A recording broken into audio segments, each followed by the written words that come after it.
तो हेलो दोस्तों, कैसे हो आप सभी। आप सभी का एक बार फिर से स्वागत है आपके अपने YouTube चैनल मन का दीप मनदीप में। दोस्तों, मैं मनदीप गंगोत्री से आपका हार्दिक स्वागत करता हूं। चलिए वीडियो की शुरुआत करते हैं, आपसे कुछ ज्ञान की बात करते हैं। दोस्तों, पूजा करते समय आंखों से आंसू क्यों आते हैं? बहुत बार आपके जीवन में ऐसा जरूर हुआ होगा, जब आप पूजा करते होंगे या जब आप ध्यान करते हैं, जप करते हैं या सच्चे दिल से भगवान को याद करते हैं, तो आपकी आंखों से आंसू जरूर आया होगा।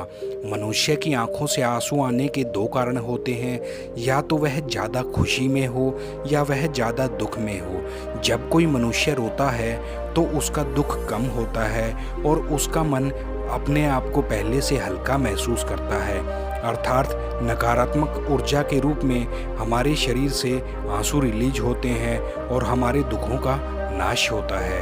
हमारा शरीर भी पंच महाभूतत्व से मिलकर बना है और यह सभी तत्व ब्रह्मांड में मौजूद हैं। पूरे ब्रह्मांड का निर्माण ऊर्जा और द्रव्यमान के अणु से और परमाणुओं से हुआ है। तो हम और हमारा शरीर ब्रह्मांड से अलग नहीं है। जैसे दो परमाणु द्रव्यमान ऊर्जा में बंधे हुए हैं, वैसे ही हमारा शरीर भी बना हुआ है। हमारे शरीर में 5 तत्व अग्नि, वायु, जल, पृथ्वी और आकाश के परमाणु ऊर्जा और द्रव्यमान के रूप में शामिल हैं। वैसे ही ब्रह्मांड में सभी तत्व उपस्थित हैं। हमारे शरीर में 5 तत्व के अलावा बुद्धि और आत्मा भी है। वैसे ही इस ब्रह्मांड को बनाने वाला कोई पराशक्ति ही है, जिसे हम भगवान और ईश्वर के नाम से जानते हैं। इस ब्रह्मांड में नकारात्मक और सकारात्मक 2 प्रकार की ऊर्जा है। वैसे ही हमारे शरीर में इन ऊर्जा का एक साथ उपस्थित होना है।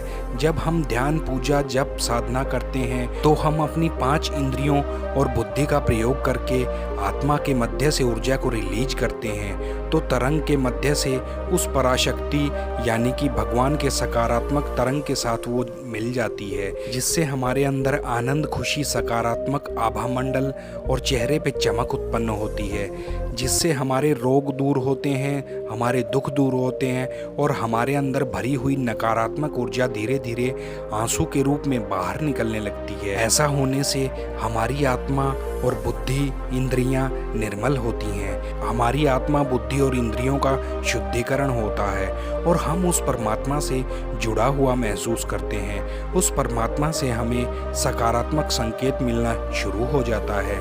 लेकिन जब हम किसी मंत्रों का उच्चारण या जाप करते हैं, उदाहरण के तौर पर जैसे गायत्री मंत्र, महामृत्युंजय मंत्र या राम कृष्ण का नाम बार बार शुद्ध मन से ध्यान करना, जप करना, तो यह प्रक्रिया और तेज हो जाती है, क्योंकि मंत्र ऊर्जा का समूह है। मंत्र तरंगों को और अधिक मजबूत करता है और हमारी आत्मा से निकलने वाली तरंगों को परमात्मा की तरंगों से जोड़ता है, जिससे हमारी आत्मा में प्रकाश बढ़ने लगता है, जो हमारे अंदर आध्यात्मिक ऊर्जा और सकारात्मक ऊर्जा को बढ़ाता है, जिससे आपके अंदर आपके इष्ट, आपके भगवान और गुरु के प्रति विश्वास बढ़ता है। इस वजह से हमारी इंद्रियों और बुद्धि का शुद्धिकरण तेजी से होने लगता है। ऐसा करने से हमारी आत्मा में प्रकाश फैलता है। इसके कारण हमारे शरीर में फैली हुई अशुद्धियां इंद्रियों के मध्य से शरीर से बाहर निकलने लगती है। उन्हीं इंद्रियों में से एक है आँख, जिससे आंसू के माध्यम से अशुद्धि निकलती है और हमारे अंतःकरण को शुद्ध करता है। यह शुद्धिकरण हमें लोगों से अलग बनाता है।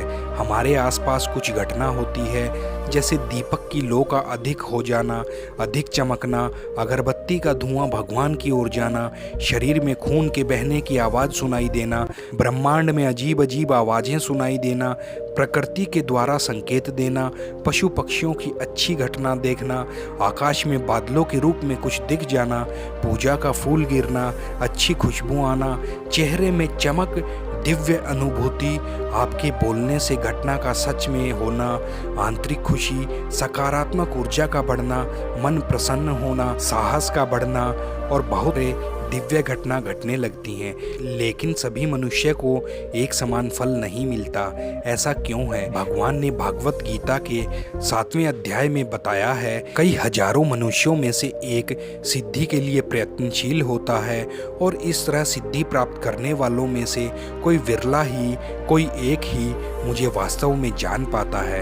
अर्थात सभी मनुष्यों की पूजा भक्ति करने की अपनी सीमा होती है, परंतु पूरी तरह से निश्चल भक्ति, शुद्ध भक्ति करना हर मनुष्य के लिए संभव नहीं है। इस कारण आप जितना भक्ति करते हैं, पूजा करते हैं, उसी के अनुरूप आपको सिद्धि मिलती है, आपको फल मिलता है। लेकिन इसी समय आपका ईश्वर से अच्छा कनेक्शन होता है, क्योंकि आप अपने आत्मा के माध्यम से बार बार ईश्वर को तरंग भेजते हैं, तो ईश्वर आपकी इच्छा की पूर्ति का संकेत देते हैं। ईश्वर आपका सहयोग भी करते हैं, आपको कई सिद्धि भी प्रत्यक्ष या परोक्ष रूप से देते हैं। ऐसे में आपको अपने इष्ट का ध्यान करना चाहिए और अपनी नकारात्मक मनोवृत्तियों को जल्द से जल्द त्यागना चाहिए। शुद्ध चित्त होकर भगवान की भक्ति अधिक से अधिक करनी चाहिए। इसे भगवान से मिलने वाला आशीर्वाद, फल, संकेत, प्रेम कई गुना बढ़ जाता है। दोस्तों, जो जीव भगवान की निर्मल शुद्ध भक्ति करता है, भगवान उसका साथ देते हैं, उसको अपना चमत्कार दिखाना शुरू करते हैं। भगवान ने भागवत गीता के मध्य से अध्याय 9 से बताया है। भगवान कहते हैं, यदि कोई जीव मुझे प्रेम तथा भक्ति के साथ मुझे फूल, पत्र, फल, जल या किसी अन्य वस्तु को प्रदान या दान करता है, तो मैं उसे स्वीकार करता हूँ।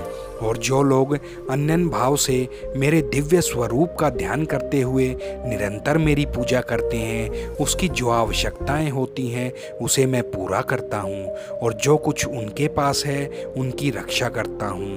दोस्तों, ईश्वर आप सबका भला करें। तो दोस्तों, ये थी आज की ज्ञान की बात, और साथ ही साथ चैनल को कृपया सब्सक्राइब कर दें। आपके सब्सक्राइब करने से मुझे मोटिवेशन मिलता है, ताकि मैं नई नई वीडियो और नई नई जानकारी आपके लिए ला सकूं। दोस्तों, मौज लो, रोज लो, ना मिले तो खोज लो। आप सभी का दिल से धन्यवाद।